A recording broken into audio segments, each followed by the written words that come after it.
Good morning class fifth. बेटा आज हम आप लोगों का चैप्टर 18 चुनौती हिमालय की 16 और 17 अभी हम नहीं पढ़ेंगे।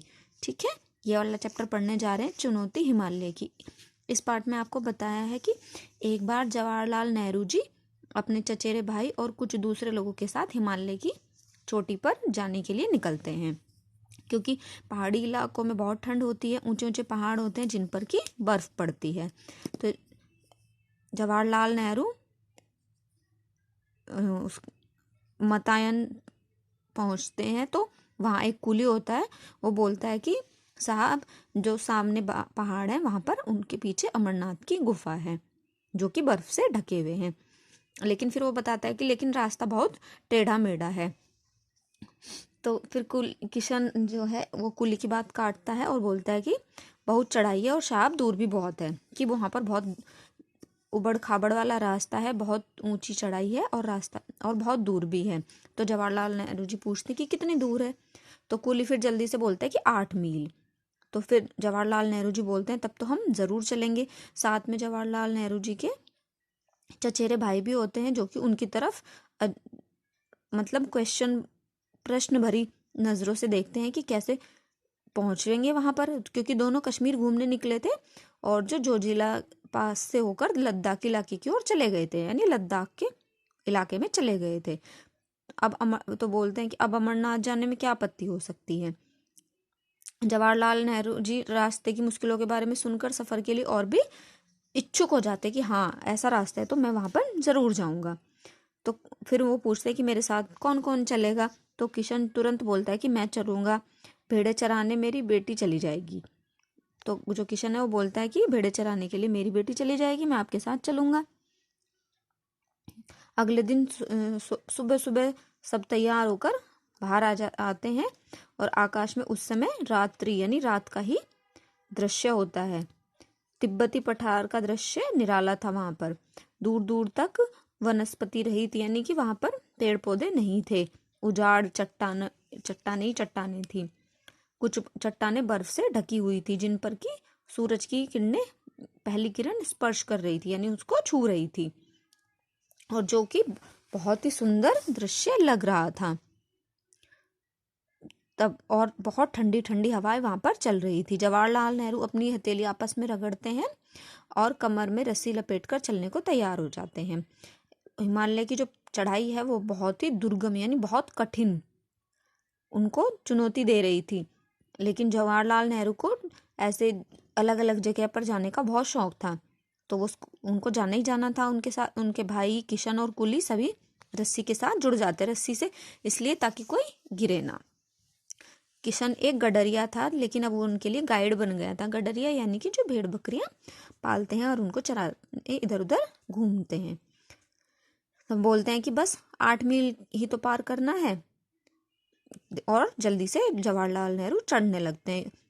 यूं 8 मील की दूरी कोई बड़ी नहीं होती, इतनी जो दूरी है वो ज़्यादा नहीं होती, लेकिन पहाड़ी इलाकों में तो थोड़ा भी चलना बहुत मुश्किल हो जाता है, क्योंकि वहाँ पर कहीं खाइयाँ होती हैं, रास्ते टेढ़े मेढ़े होते हैं और रास्ता बहुत ही वीरान था, यानी कि पेड़ पौधे वहाँ दूर दूर तक नहीं थे।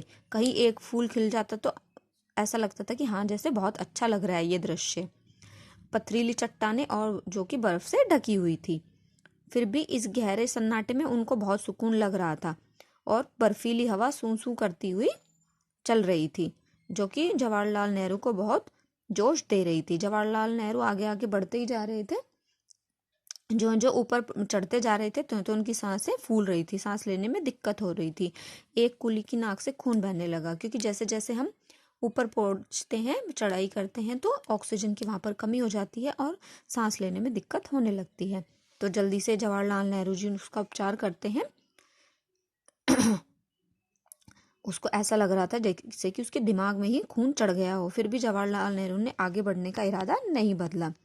थोड़ी देर में बर्फ पड़ने लगी, फिसलन बढ़ गई, चलना भी मुश्किल हो रहा था और वो लोग काफी थक गए थे और ऊपर से बिल्कुल खड़ी चढ़ाई, सीधी चढ़ाई उनके सामने थी। तब एक बर्फीला मैदान नजर आता है उनको, चारों ओर, जहाँ की बर्फ ही बर्फ। ऐसा लग रहा था जैसे देवताओं के मुकुट के जैसा लग रहा था वो मैदान। जैसा दृश्य वहां था ऐसा दृश्य कहीं और देखने को नहीं मिलता। बस एक झलक दिखाकर बर्फ के धुंधले में ओझल हो गई। और जो प्रकृति की ऐसी छटा थी वो कहीं और देखने को नहीं मिलती थी। दिन के 12 बजने वाले थे। सुबह 4 बजे से वो लोग लगातार चढ़ाई कर रहे थे।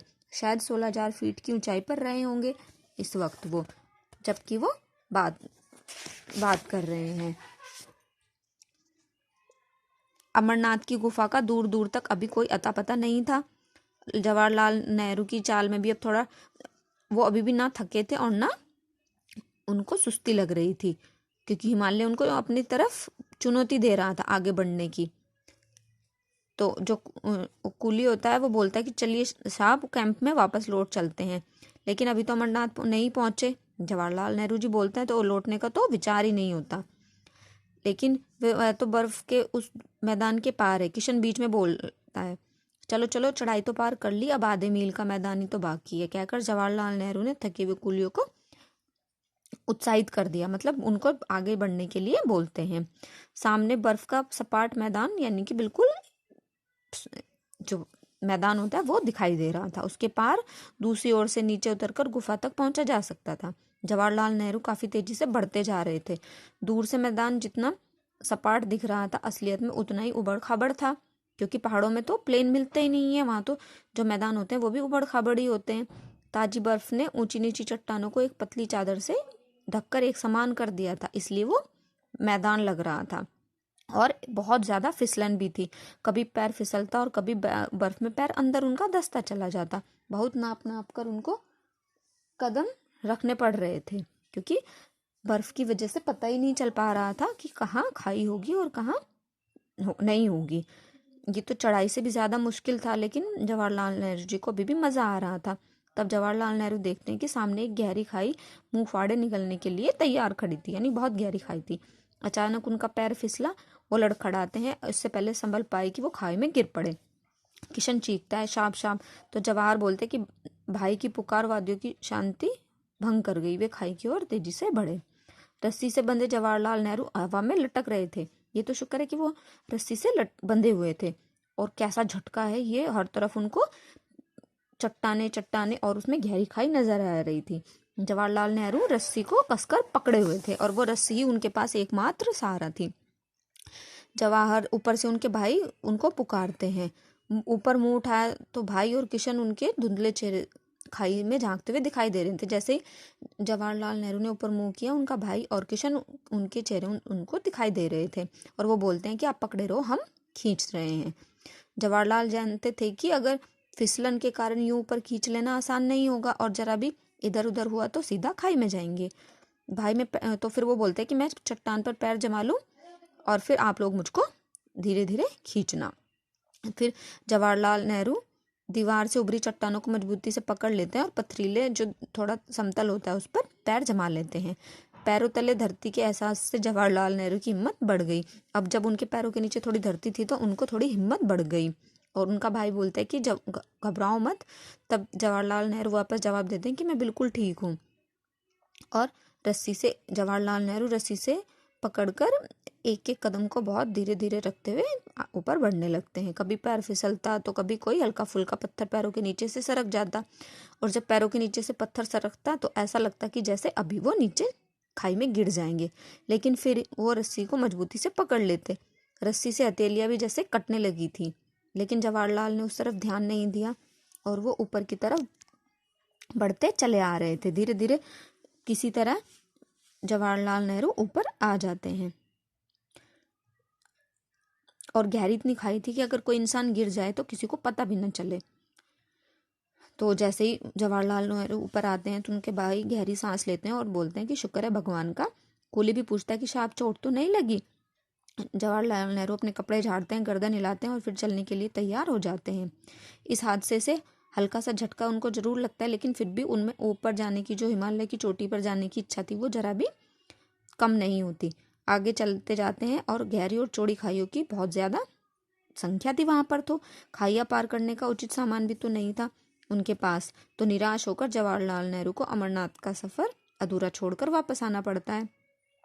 अमरनाथ पहुंचने का सपना तो पूरा ना हो सका, पर हिमालय की ऊंचाइयां हमेशा जवाहरलाल नेहरू को अपनी ओर आकर्षित करती रही।